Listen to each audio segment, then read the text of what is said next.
Hey everybody, welcome into Chicago Live. I'm Elizabeth. I'll be with you for the next hour. Chicago Live, a brand new show from Fox 32. You're watching us on Fox Local, our YouTube channel, and of course fox32chicago.com. What Chicago Live is, we're going to bring you exactly what's going on in Chicago and in the suburbs right now. So it's Chicago Live. So what we can do with the live material that we're getting, some breaking news if we get it during the hour, we're going to give that to you. We'll go over a little bit of what happened earlier today, a little bit of what's going to happen later today, but we're going to be talking about some massive flooding that happened in southeast Wisconsin. We're going to be having Paris Schutz come on and talking about President Trump deploying National Guard in D.C. And also Cassie Carlson is going to be joining us too to talk about the first preseason game. That one's in the books, and what coaches had to say today. But I think for starters, we're going to go to a Milwaukee meteorologist and talk about some of this flooding that has happened over the weekend. In some parts, we're talking 14 inches of rain.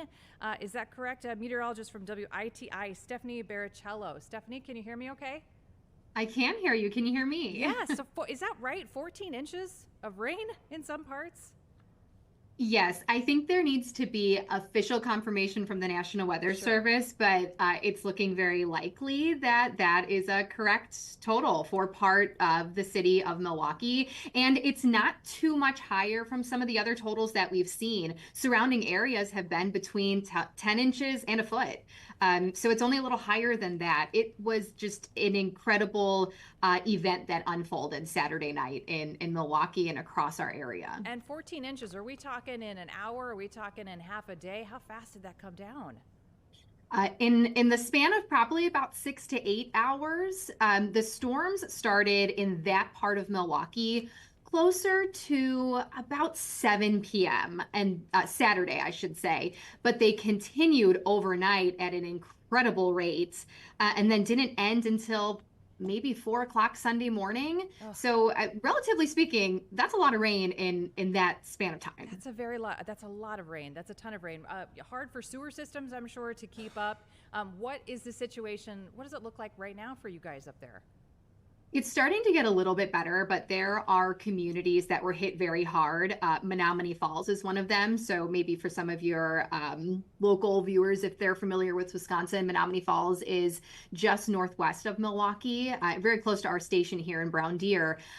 There are still numerous roadways that are closed in that city, specifically sinkholes.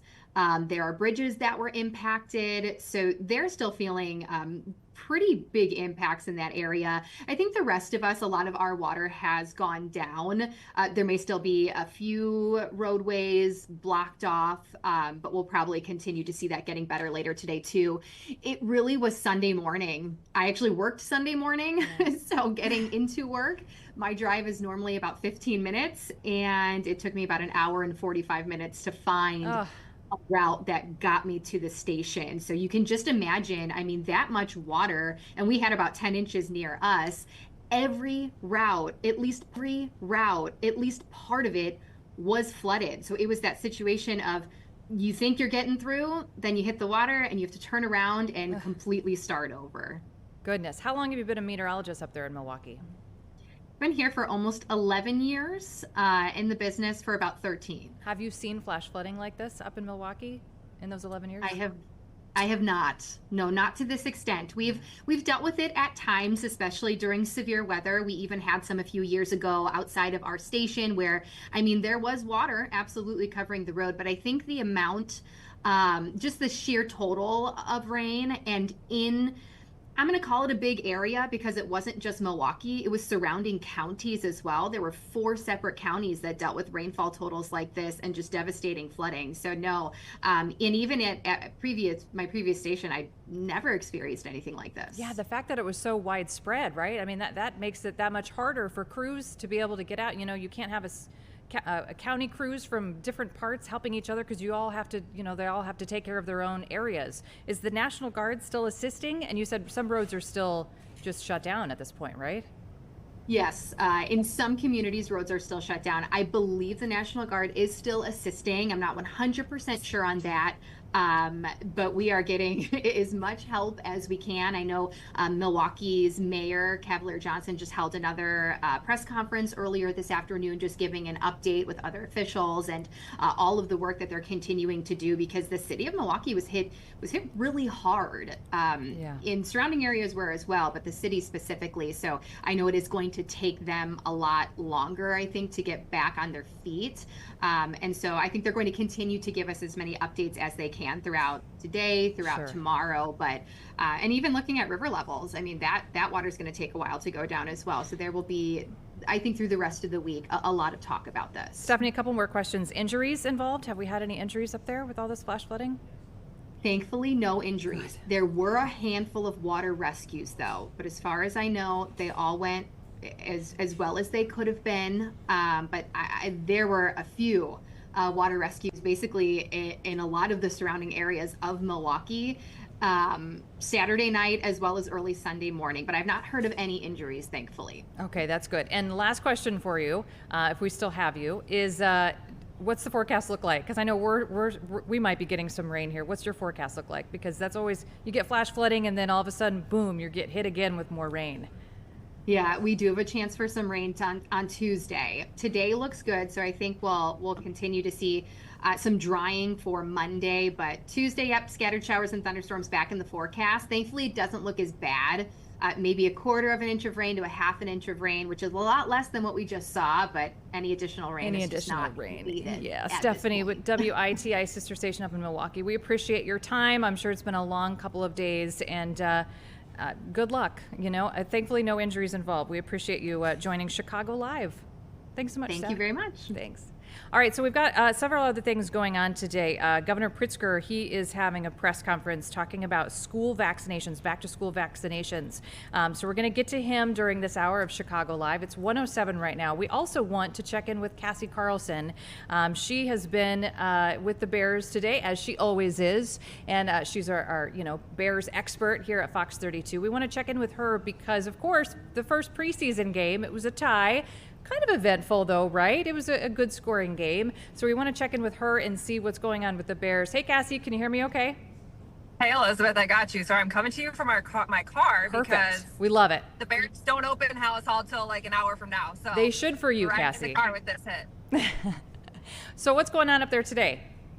Yeah, today is interesting, actually, because the Bears, as you mentioned, had their first preseason game yesterday, ended in that tie. But they did not play their starters, which was a little bit controversial for Bears fans and Ben Johnson, who is making his real first big decision as the head coach of the Chicago Bears. And so they are actually practicing today at 3:00, which is pretty unheard of in the NFL to have a practice after a game day. So that's part of the reason why Ben Johnson said he wasn't going to play his starters, is because they're going to get some work in on the field today. They also went through a joint practice last Friday with the Miami Dolphins, as well as a pretty extensive throwing session yesterday morning at Soldier Field. That included Caleb Williams with about 5 pass catchers and starters on offense. And people were, I think, a little bit worried about that, but it was a bit more intense than just receivers running routes and Caleb Williams throwing them the ball. It was Ben Johnson in his ear, giving him the play call, Caleb Williams going up to the line of scrimmage. They did shifts and motions, which is something that they are working on in this training camp right now to make sure they have all that down. And then they did like 70 or more live reps over air. So Ben Johnson was pretty pleased with that work they got in. He said if he could do it every day, he would. So this is just another kind of step in the direction of seeing what will happen in the second preseason game against the Buffalo Bills next weekend, or this upcoming weekend on Sunday, that you can catch on Fox. So we're going to hear from offensive coordinator Declan Doyle. Then we will go out to practice and watch practice and hear from a couple players after that. Okay, what did expectation? It's preseason, and I hate to say that with a shrug and a wink, but it's preseason. How did we do yesterday? So preseason is interesting, right? Because the results don't matter. Right. And Ben Johnson kind of alluded to the fact that he didn't know how to gauge the feeling in the locker room after yesterday's game because it ended in a tie, and you don't ever want to end a game in a tie. They're always trying to play to win. But when you're watching someone like Tyson Bagent, who's vying for that backup quarterback position, try to win the job, or you're looking at some of the rookies, for example, running back Kyle Monungai, who was drafted in the 7th round, you're trying to look for sparks from different players and to see how everything looks from almost an individual standpoint. So some things that stood out to me were, one, Kyle Monungai, the 7th round pick, who's a rookie running back. We know that the Bears want to run the ball substantially under Ben Johnson. He was averaging 5 yards a carry, which is really, really good. And, he had good contact balance, didn't get taken down on the first tackle. He fell forward. He had one big run for 13-yard gain. Then I think you like what you saw from their other rookie and their 2nd round receiver, which is Luther Burden III. He got on the practice field later because of a soft tissue injury. And Ben Johnson was pretty straightforward, saying he needed to get out on the practice field and he doesn't quite trust him yet. And then you saw some really good connections with him and Tyson Bagent, who connected with him on a 3rd and 15, and he was smart getting out of bounds late in that quarter so they could stop the clock. So I thought those two stood out, as well as Austin Booker, who is a 2nd-year edge rusher. And that's kind of the story that everyone is talking about, because he had 3 sacks, including a strip sack that happened in the Dolphins territory in the red zone that changed, some momentum for the Chicago Bears. And I think the story with him is going to be, can he have that same sort of production as he goes into this season? We know that they already have Montez Sweat, who they paid $98 million to. They brought in someone like Dio Odango this past offseason, paid him big money. But Dennis Allen, their new defensive coordinator, is a super aggressive guy, and he prides himself on being aggressive. And I think there's going to be a rotation on that defensive line. So Austin Booker coming in his 2nd year, he flashed last preseason and then didn't really do much in the season. Can he continue to flash in the preseason, and then can that translate into the real season is going to be a huge question mark.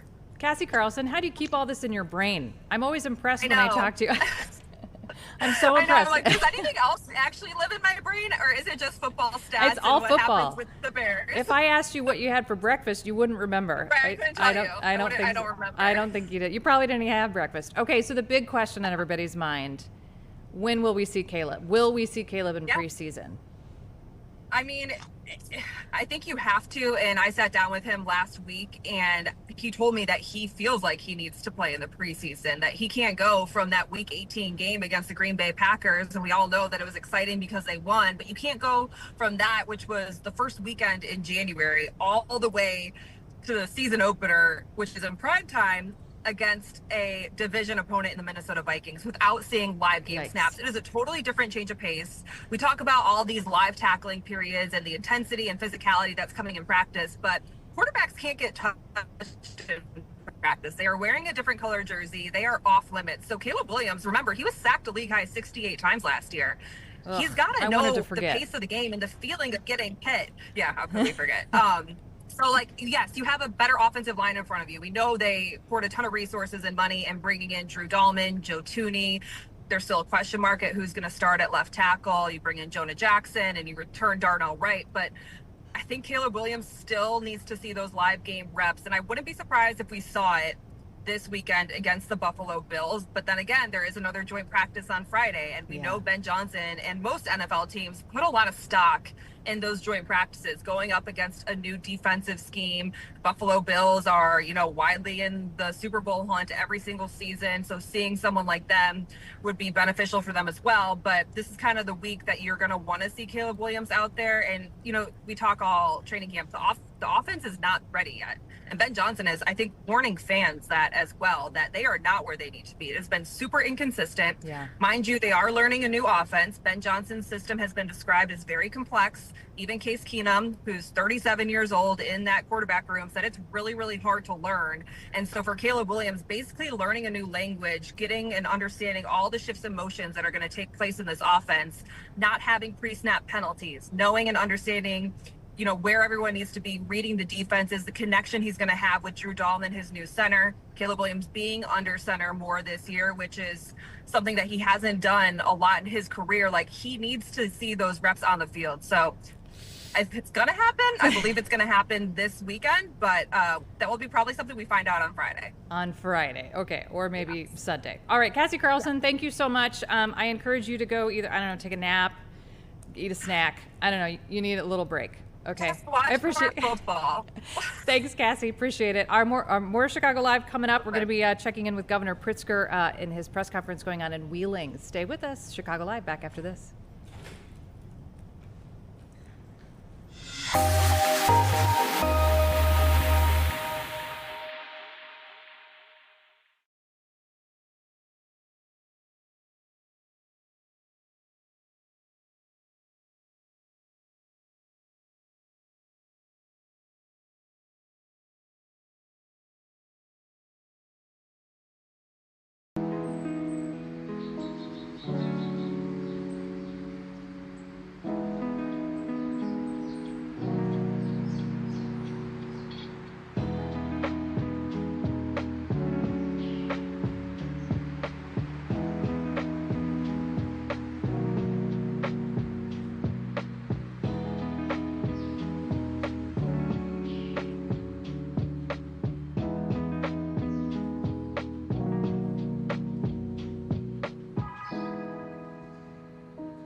It's 1:18 on your Monday morning, Monday afternoon, excuse me. I've been up for too long. It's Monday afternoon. How's your Monday going? Mine's going pretty good. We're debuting, of course, the show Chicago Live. It is all about being live, what's going on in our community right now. And we're going to go to Governor Pritzker. He's having a press conference out in Wheeling at District 21, which is elementary and middle schools, about back-to-school vaccinations. So let's listen in if we can. Now, before I begin my formal remarks, I want to take a quick moment to acknowledge the tragic shooting that unfolded on the CDC, the Centers for Disease Control and Prevention campus in Atlanta just a few days ago. Our thoughts are with the family of the fallen police officer, the CDC community, and all those that are affected. Now, the CDC is, and the people that work there have been indispensable partners to people right here in Illinois. And we in Illinois have been proud to work closely with CDC staff and with our own dedicated public health teams here at home. Even in the face of tragedy, our public health community is committed to protecting health, improving lives, remaining unwavering, and for that, they deserve our deepest gratitude and respect. Now, public health remains strong, and our work continues today. I'm here as your public health director, concerned about the well-being of our state and the people in it. As a pediatrician myself, I know firsthand the importance of timely immunizations and back-to-school checkups to keep students, schools, families, and communities safe and healthy. I'm also a father of 2 young girls, deeply aware of the challenges that our children face in today's world, and how important it is that we live right here in Illinois, led by Governor Pritzker, who invests in our children so they can build the brightest of futures. At the start of each school year, we are reminded that our schools are more than just buildings. They are the heart of our towns and cities, places where friendships are forged, dreams are born. So we are going to keep in touch with that press conference going on out in Wheeling, talking about back-to-school vaccinations. Governor Pritzker is there. We do believe there will be a Q&A portion of this. You might recognize my colleague, Paris Schutz, political reporter for Fox 32. We've brought you on today to talk about maybe something that Governor Pritzker might be asked about today. You would think he's going to be asked about this, and he already put out a statement reflecting on this notion that President Trump is calling the National Guard to D.C. To Washington, D.C. Washington, D.C. but to Washington, to D.C. basically, help fight crime on the streets of D.C. So this is a really interesting concept because he said, well, Chicago might be next. The thing is, D.C. is not a state; it's a District of Columbia. It doesn't have a governor. In all the 50 states, the governor has to ask for the National Guard to be federalized. Not the president. Not the president. Well, and there's legalese now. It's being worked out in court because you remember the president called up the National Guard in L.A. and they are actually in court as we speak in L.A. suing the president over that because the Constitution is pretty clear in that the governor has to ask for the federalization of the National Guard. The governor is in charge of the National Guard troops, and so in each state. Yeah, and so he has to ask for the federalization. So the president kind of saying he can't just say, well, I'm gonna send him to. He can only do this if he declares a national emergency, like the Insurrection Act. It would be hard to justify a national emergency right now. I mean, if you look at the crime rates in D.C. Down 30%. They're down 30%. I mean, D.C. and Chicago have typically had problems with violent crimes compared to other cities, but they're down right now. Chicago's down about 33% from the height in COVID in 2020, when Trump was president, when we had that big year of unrest. He didn't call for the National Guard then. Then people also bring up, January 6, 2020. He did not call for the National Guard when there were full-scale riots going on in the Capitol. So why is he doing this in D.C.? I mean, he's citing crime and homelessness. Well, I have to. A public emergency, right? Having followed President Trump for 10 years now, I mean, a lot of what he does is reacting to what he sees on TV and what he sees on his favorite cable news channel, which we know what that is. And they carry some of these images. There have been some of these teen trends, like in Chicago. Some of that's happened in D.C. now, and so he's seeing these images on TV and deciding to react to that. But the data does not really support, the notion that this is some kind of an emergency, because comparatively crime is down. There's nothing that sparked this over the past couple of days, right? Well, like I said, some of these images of teens in the city of D.C. In affluent areas causing trouble, like we've seen here in Chicago.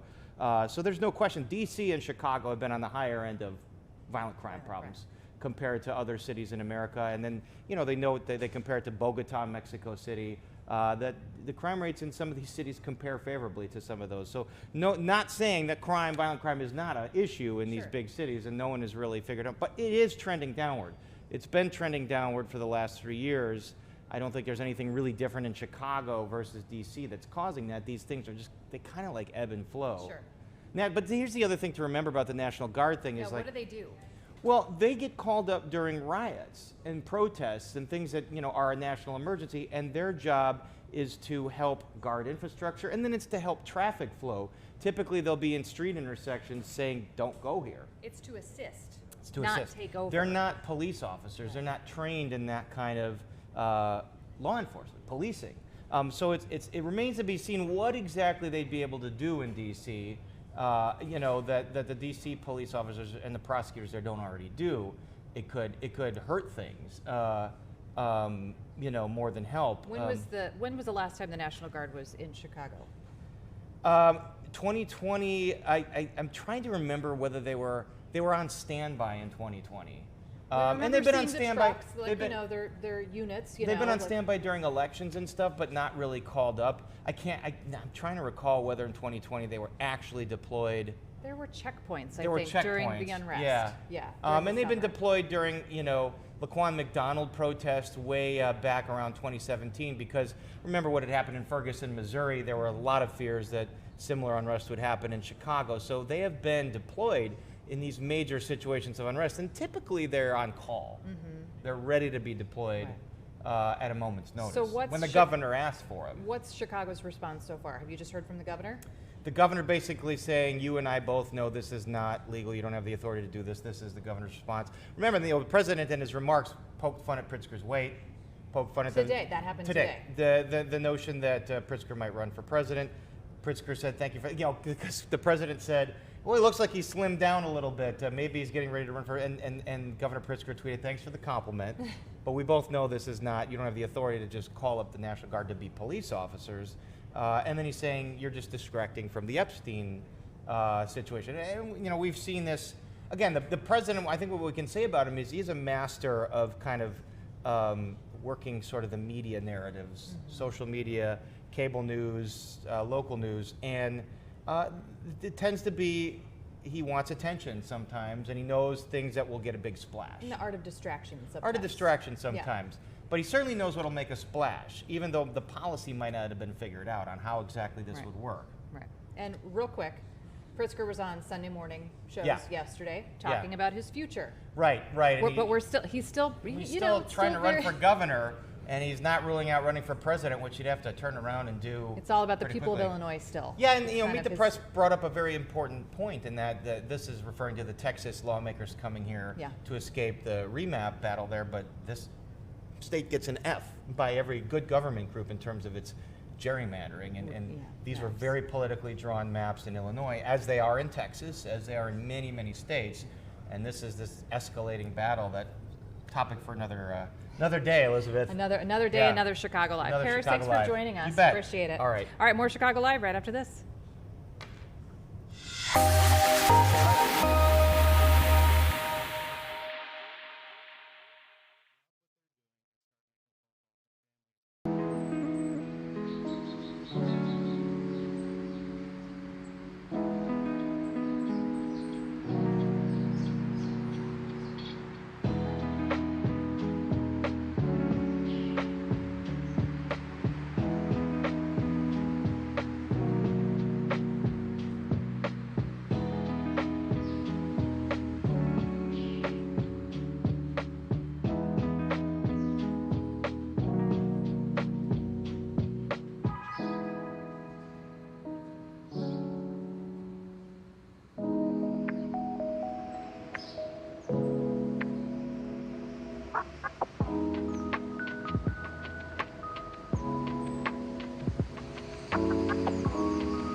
Come back, we've got a new guest every time. This is so fancy. It is fancy, this isn't is so it? It's very podcasty. Very podcasty. Are you Caitlin Cody, meteorologist Caitlin Cody joining us now. Hi, guys. Yeah, you can move it. Whoa.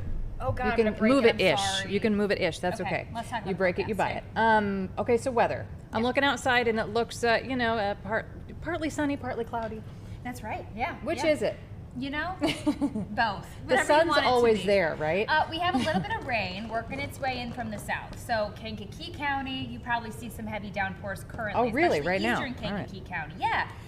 LaSalle County, Grundy County getting in on the action. Northwest Indiana, some spotty rain, especially southern Lake and Porter County. Jasper, Newton County, some rain for you too. So for the rest of the afternoon, the best chance for rain is going to be along and south of I-80, so mostly south of Chicago. But then tonight and tomorrow, widely scattered rain and storms expected. Temperature-wise, how did you like this weekend? Did you get out with the kiddos? It was hot.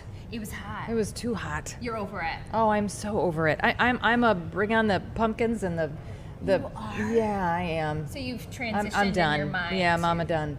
I'm kind of feeling that too. Yeah. I was at a birthday party. Oh, go ahead. Usually I'm like trying to soak in the sun, but this birthday party I was like, I think I'm good for the air conditioning. Where's the shade? There's too many flies. Yeah. I don't know what's with the flies lately. They're everywhere. Although with the fall comes the bees, right? Right. Trade-off. So speaking of rain, we just talked to Stephanie up in Milwaukee and all the flash flood. 14 inches of rain. We're not going to see anything like that the next couple of days. Well, we could have some heavy rain, nothing like that. But any shower or storm that develops between now and tomorrow could have heavy downpours. Ugh. So localized flooding is not out of the question with any storm that moves through because we have the moisture for it.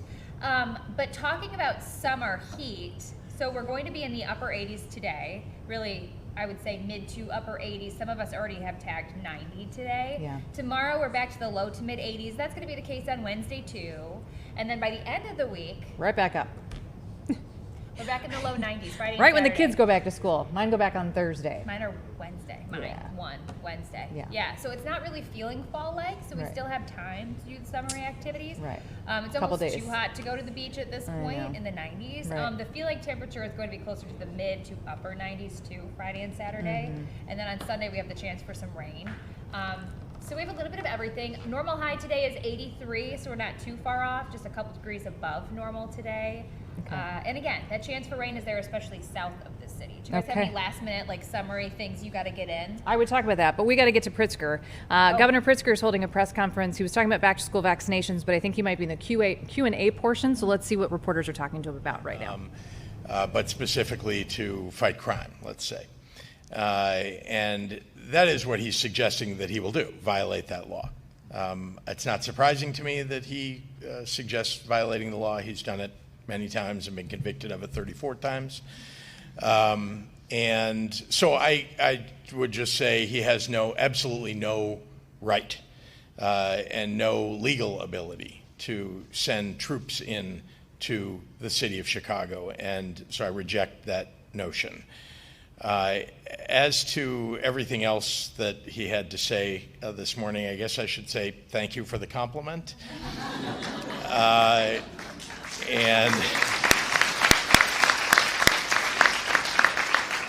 And you have to remember that I reject criticism and don't really want to respond to criticism from Donald Trump, who inherited his money and then went bankrupt 6 times and then defrauded his business partners.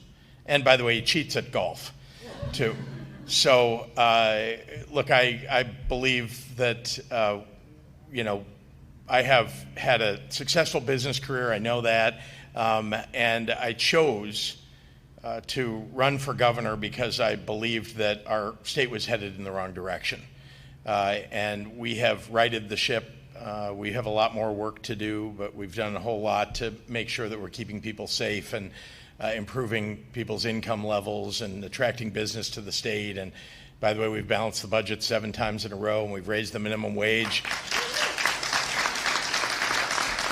And we have a whole lot more work to do, no doubt about it, but I think my intentions are clear, and unlike the president, I'm not trying to make money off of my public position. So when you were asked in that Meet the Press interview yesterday that aired about whether you're ruling in or ruling out a bid for the presidency, you said, quote, no matter what decisions I make, and I mean in particular about what I do here in the state of Illinois, is about the people of Illinois. Indeed, any future decisions of mine will always be guided by that.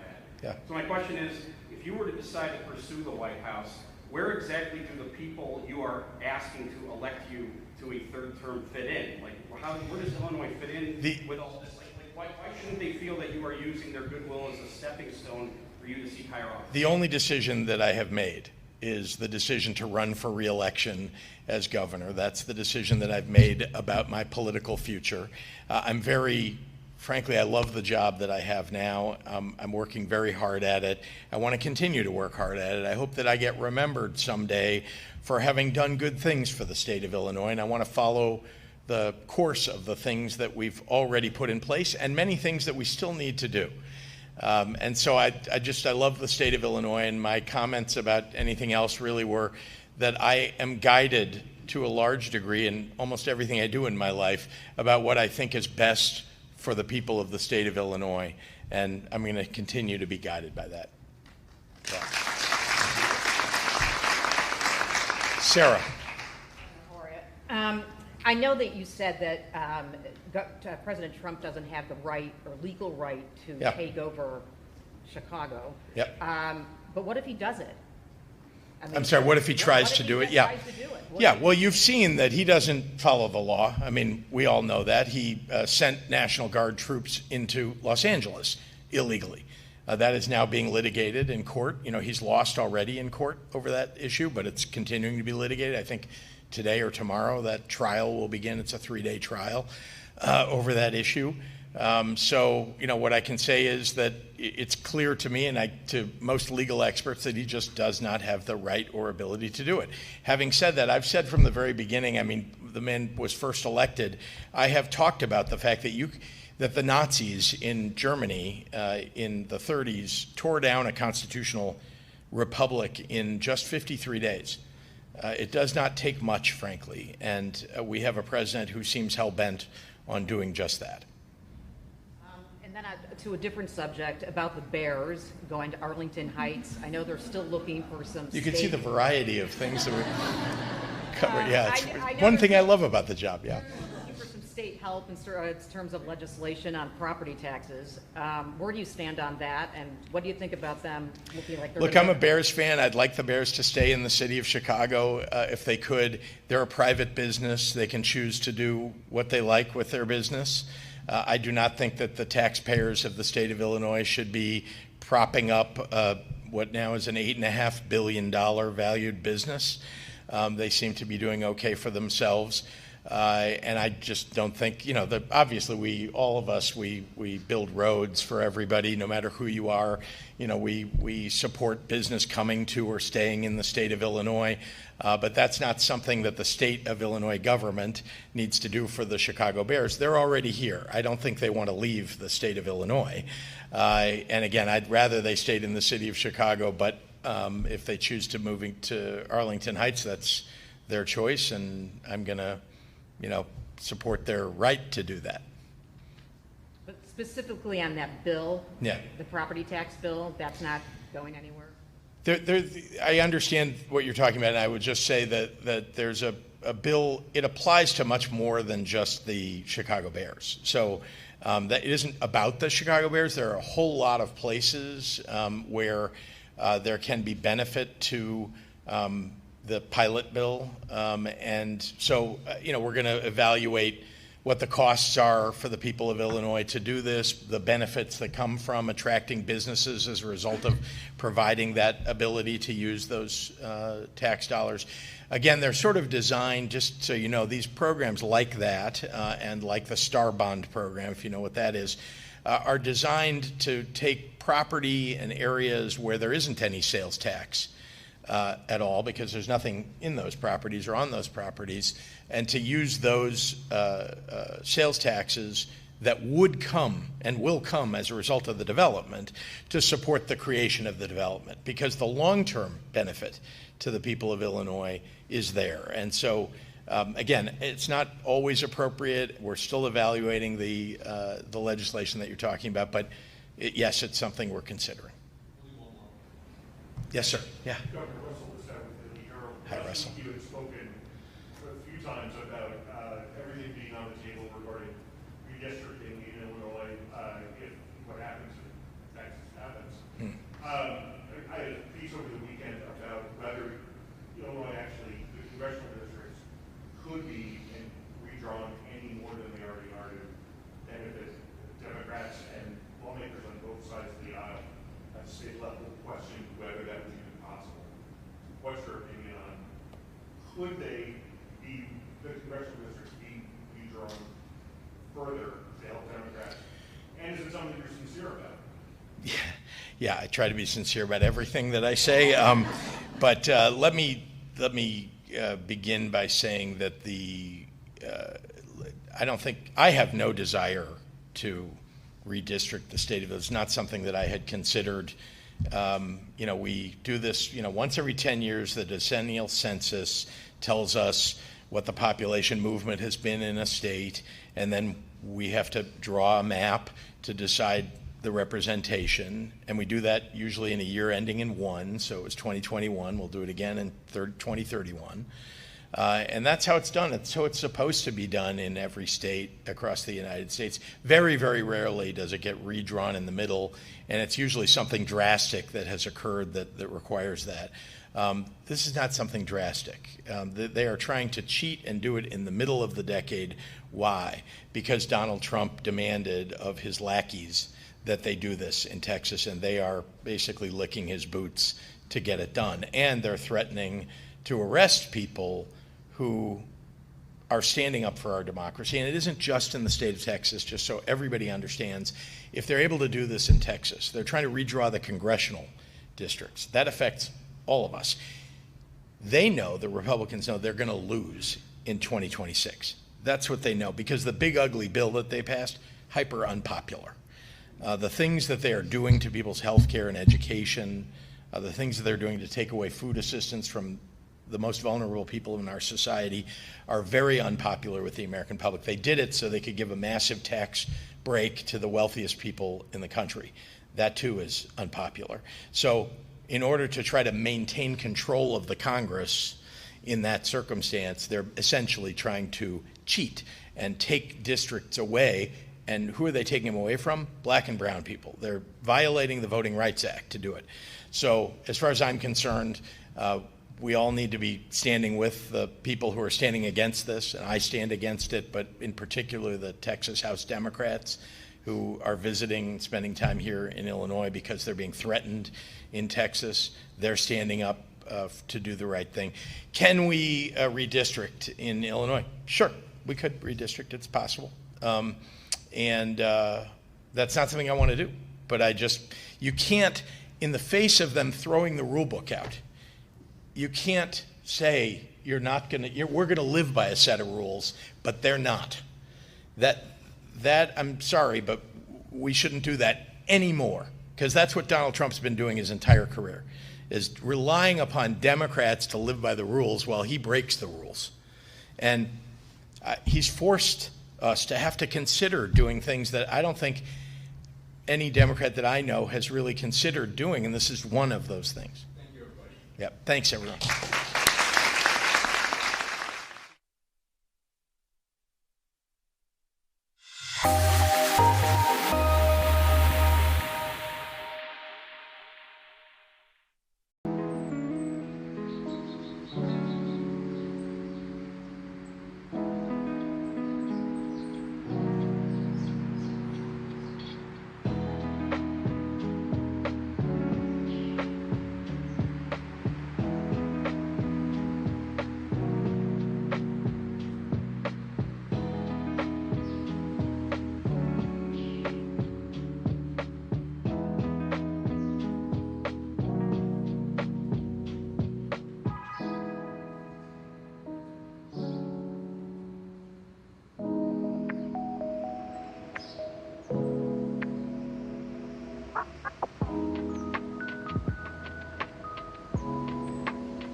I've taken a live look at the big board. The Dow Jones Industrial down 240 points today. So it was hanging around the 100 mark, and now it's down over 200 points. We want to get to something that's very exciting, something that my family, it was a tradition for us during my childhood. I grew up in West Central Illinois, and going to the Illinois State Fair was kind of the end of summer event that you did. It is going on now. It started August 7th, and we have with us the director of the Illinois State Fair joining us today here on Chicago Live. Can you hear us, Director? I can. Hi, everyone. Hi, thanks for hanging on for us. We had that Pritzker presser going on. We appreciate you hanging on for us. Rebecca Clark, the Illinois State Fair Director. How long have you been director down there? This is my 4th fair in the big chair. The 4th fair in the big chair. How do I get in the big chair? All right, so tell us about the Illinois State Fair. Of course, there's the butter cow, there's the fried foods, there's the agriculture, there's the animals, there's the rides. What do we need to know specifically about this year's fair? Well, this year's theme is Adventure Awaits, and I think it's indicative because there really is an adventure for everyone, young and old, at every turn here at the Illinois State Fair. Whether you're a teen who is glued to his or her cell phone, I may know a couple of those. You know, we invite you to come into our selfie gallery where you can use this phone and share your experiences with the world. Or maybe you're just out for a date night and want to go check out some of the amazing concerts in our grandstand or the free concert series that we have. And today is Senior Day at the Illinois State Fair, so seniors are taking a stab at the not-so-newlywed game here on the fairgrounds today. Ah, okay, and you do have some discounts. Of course, you got to pay to get in the fair, but there are some discounted days, right? So today is Senior Day. That's exciting. What else do we have going on? Right. Well, the Illinois State Fair is the most affordable state fair in the Midwest. We really try really hard to make sure that we keep the Illinois State Fair an affordable place for families to go and spend their last summer vacation. Tomorrow at the Illinois State Fair is Tuesday, $2 admission for seniors and adults, and parking on the grounds is always only $5. And then when you couple that with the amazing food opportunities that we have out here, we have happy hour pricing during the week on the afternoons. We have an area that's got just $3 food items all day, every day. And so we really can make it affordable for families to come and see us in Springfield. And what's great about the fair is that, you know, there are the big grandstand performances, right, where you have to have a ticket, but there's a bunch of free stuff. There are some free concerts, right? Yes. We have a free concert series every night, some well-known acts and some up-and-coming acts that you're going to know. But really, we have 14 free stages that offer more than 165 hours of free entertainment. And that doesn't even include our free Big Top Circus that offers free daily performances 3 times a day, a high dive show, a dog show. I mean, there's something for everyone here at the Illinois State Fair. I can tell you that my kids have already been here 4 times. And are here right now loving it. And they're not just there because mom's there and they got to go to work with you? Right. No, in fact, this is their 4th visit, and this is the first time that I've seen them. Oh, great. And so, you know, talk to people out there who, it's so far, you know, Springfield's kind of far, I don't want to make the trip. Sell it, sell it. The Illinois State Fair is so much more, than what you think it is. Absolutely. First of all, I encourage you to take the train. I love taking the train. My family, we take it up to Chicago all the time. But there's so many things that you can do. I mean, you can make a whole visit of it. You can come and spend some time with us at the fair and then do all the Lincoln sites, the Lincoln Presidential Library and Museum. There's so many great ideas and activities out here. And one thing that if you hadn't thought about it, we're on the cusp of the centennial celebration of Route 66, the mother road that runs from Chicago down to the Metro East. You know, we have a giant a neon sign experience for folks to come and check out. And it tells the story of all of the great small towns and the neon signs that would just carry that route from Chicago to the Metro East. It's such a fun experience for you to check out. I'm going to put you on the spot, Rebecca. Okay. What's your favorite food at the fair? Oh, no, hands down. Okay. It's not the staple. I love a corn dog. I love a corn dog. Don't get me wrong, but my favorite is an apple cider slushie from the Ag Tent with a dollop of vanilla ice cream on it. It's the perfect summer treat on a hot August day. How many have you had so far? 7. Oh, I'm you proud do of it. know. Oh, 7. how funny. Okay, you do know 7. Okay, and let's see, there's how many more days of this? So there's probably another 7 in your future, I have a feeling. 6 weeks. I'm supporting Illinois agriculture, dairy, and apples. That's right. You're just supporting the state. All right. So last question. It's going to be hot. What do you guys do to kind of help, keep all these, these patrons cool if you can? I know there's a lot of shade down there too, right? Yeah, so what we do is we work really hand in hand with a lot of our partners. We're really blessed to have so many internal and external partners working with us to make sure that we're making that safety is our top priority. We have several air conditioning buildings that are available for folks to come in and take a breather. We have free water spots all over the fairgrounds. We have a first aid station that's open from 11 to 11 if you're feeling overheated. And we've even popped up an additional cooling center to be able to help fairgoers all over the fairgrounds so that there's plenty of time to beat the heat, take a little break, and enjoy the fair. I love the Skyliner too. That's probably my Yes. favorite. That's my Great favorite. views of the fairgrounds. Great views. You get up there and there's a nice little breeze. Maybe grab one of those slushies, stop, see the Yeah. butter cow, get back on. Yeah, it's a good time. All right, Rebecca Clark, we appreciate your time. Illinois State Fair is going on until when? Next week sometime, Until yes? Sunday, August 17th. Until Sunday, August 17th. All right, well, go get yourself a slushie and drink one for us. We appreciate it. Thanks so guys. much. All right, it's 1:51 on your Monday afternoon. Chicago Live, back after this.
We are back. Take a look at that. That's a beautiful skyline shot of our fair city of Chicago. And speaking of, weather and skies, Chief Meteorologist Emily Walls is with us now.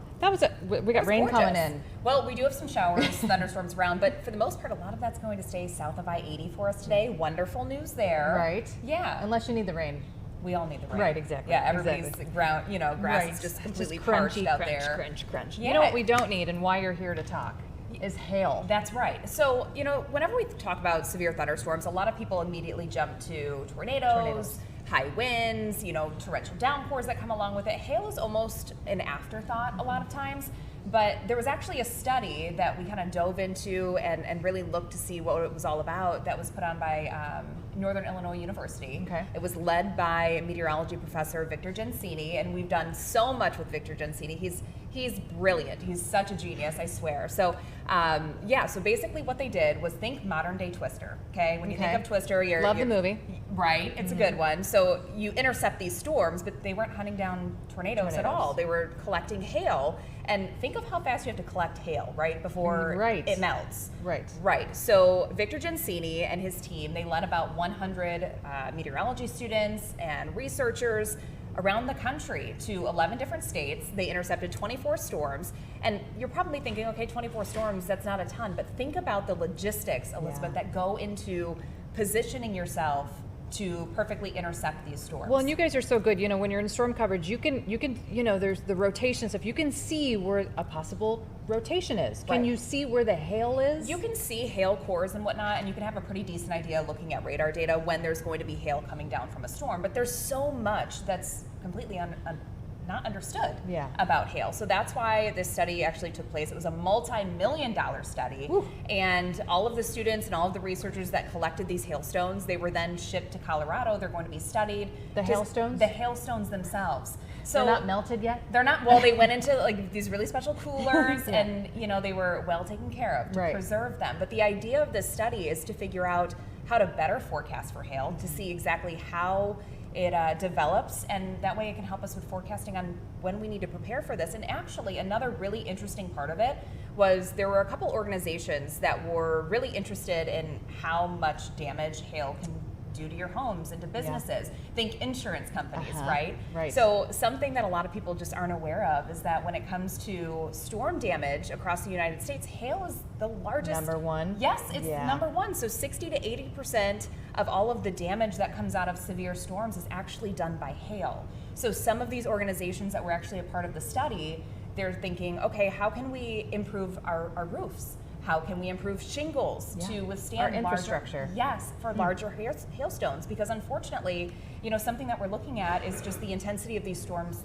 They are increasing and they are getting worse over the years. Are we seeing more hail storms? Yes, and larger hailstones, and the frequency of it is increasing. So studies like this, they're really important to just help us learn more, because there's still so much to learn about it. Was the basis of the study just because we don't know that much about hail? Was it kind of more the infrastructure part of it? Just curiosity? So curiosity was a huge part of it. Infrastructure, that was just a little sidebar of it. So one of the organizations... We could also learn this. Yes.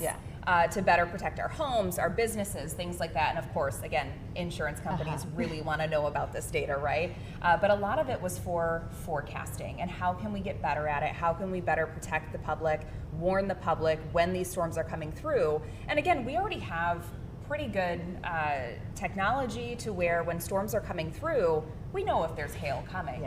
But sometimes it's hard to tell exactly how large that hailstone is going to be until it's already falling on the ground. And then we're relying on viewer reports to report that to those the National pictures Weather. that start coming in. Yes, so it's a multi-step process. So if we can, you know, start kind of chipping away at some of those steps and make it a little more cohesive and just have a better idea of warning people before it's already happening, that's the goal of the study. So at some point in your career, you might be able to, you know, look at a radar and say there's going to be quarter-size hail. Yes, and right now we have a decent idea that it's possible, but again, we don't actually know that it's falling until somebody's like, hey, there's hail falling at my house. This is how large it is. Right. So the study's ongoing, it sounds like. It's ongoing still. So the collection... It's going to take a while. Yes, the collection phase, that's all done and over with. Now those hailstones are over in Colorado going through all of their study. And from what I understand, it's looking like it's going to be hopefully a monumental leap forward in forecasting for hail and hail damage. So wonderful work by NIU. Multiple other universities were involved with this, so it was a good study. That's very cool. And so you've got a story on this coming up on Fox 32 Chicago, right? That's right. So it actually aired last night on Sunday, but if you'd like to see that, all you have to do is go to fox32chicago.com. You will see it. Just search Fox Local hail. app. Yes, you'll find it. Right. And you're excited about it, aren't you? I am excited about it. You know, because it's another tool in your tool belt. Anything that we can do. So meteorology, it's a science that's constantly evolving, right? We're always learning more. Things are always, you know, we always have more tools in our toolbox, right? So all the studies that happen that are like this, it's just going to make our job, one, easier, love that, but two, help us be more accurate. And safer. Other people safer. That's right. Emily Wallace, thanks for joining us You're on so our, welcome. on our maiden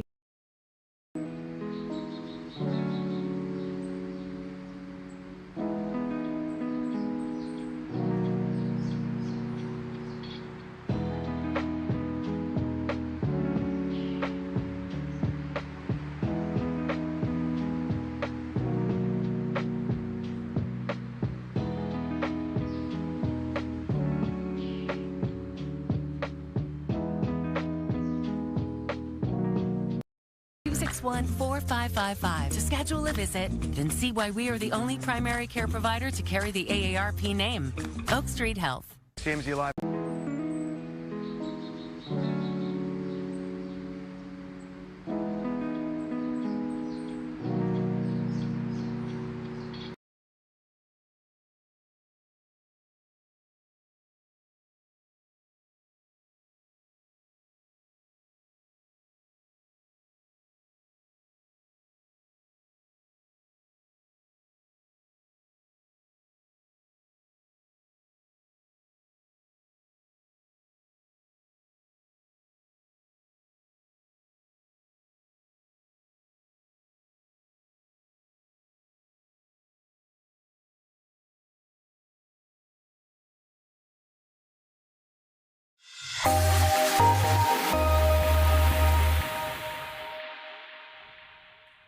Hey everybody, welcome into Chicago Live. I'm Elizabeth. I'll be with you for the next hour. Chicago Live, a brand new show from Fox 32. You're watching us on Fox Local, our YouTube channel, and of course fox32chicago.com. What Chicago Live is, we're going to bring you exactly what's going on in Chicago and in the suburbs right now. So it's Chicago Live. So what we can do with the live material that we're getting, some breaking news if we get it during the hour, we're going to give that to you. We'll go over a little bit of what happened earlier today, a little bit of what's going to happen later today, but we're going to be talking about some massive flooding that happened in southeast Wisconsin. We're going to be having Paris Schutz come on and talking about President Trump deploying National Guard in D.C. And also Cassie Carlson is going to be joining us too to talk about the first preseason game. That one's in the books, and what coaches had to say today. But I think for starters, we're going to go to a Milwaukee meteorologist and talk about some of this flooding that has happened over the weekend. In some parts, we're talking 14 inches of rain. Is that correct? A meteorologist from WITI, Stephanie Baricello. Stephanie, can you hear me okay? I can hear you. Can you hear me? Yeah, so is that right? 14 inches of rain in some parts? Yes, I think there needs to be official confirmation from the National Weather Service, but it's looking very likely that that is a correct total for part of the city of Milwaukee. And it's not too much higher from some of the other totals that we've seen. Surrounding areas have been between 10 inches and a foot. So it's only a little higher than that. It was just an incredible event that unfolded Saturday night in Milwaukee and across our area. And 14 inches, are we talking in an hour? Are we talking in half a day? How fast did that come down? In the span of probably about 6 to 8 hours, the storms started in that part of Milwaukee closer to about 7 p.m. and Saturday, I should say, but they continued overnight at an incredible rate and then didn't end until maybe 4 o'clock Sunday morning. Oh. So relatively speaking, that's a lot of rain in that span of time. That's a lot of rain. That's a ton of rain. Hard for sewer systems, I'm sure, to keep up. What is the situation? What does it look like right now for you guys up there? It's starting to get a little bit better, but there are communities that were hit very hard. Menominee Falls is one of them. So maybe for some of your local viewers, if they're familiar with Wisconsin, Menominee Falls is just northwest of Milwaukee, very close to our station here in Brown Deer. There are still numerous roadways that are closed in that city, specifically sinkholes.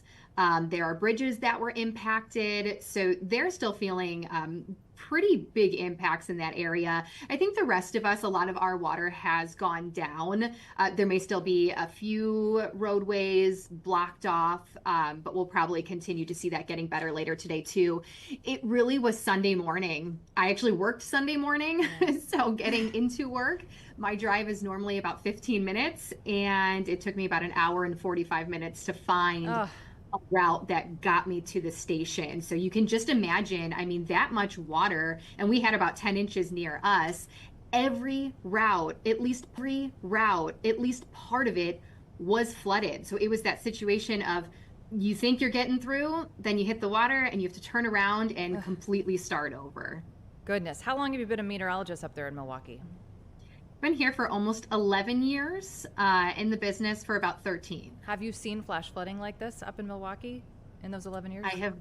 I have not. No, not to this extent. We've dealt with it at times, especially during severe weather. We even had some a few years ago outside of our station where, I mean, there was water absolutely covering the road, but I think the amount, just the sheer total of rain and I'm going to call it a big area because it wasn't just Milwaukee. It was surrounding counties as well. There were 4 separate counties that dealt with rainfall totals like this and just devastating flooding. So no, and even at my previous station, I never experienced anything like this. Yeah, the fact that it was so widespread, right? I mean, that makes it that much harder for crews to be able to get out. You know, you can't have a county crews from different parts helping each other because you all have to, they all have to take care of their own areas. Is the National Guard still assisting? And you said some roads are still just shut down at this point, right? Yes, in some communities, roads are still shut down. I believe the National Guard is still assisting. I'm not 100% sure on that. But we are getting as much help as we can. I know Milwaukee's Mayor Cavalier Johnson just held another press conference earlier this afternoon, just giving an update with other officials and all of the work that they're continuing to do, because the city of Milwaukee was hit really hard. In surrounding areas were as well, but the city specifically. So I know it is going to take them a lot longer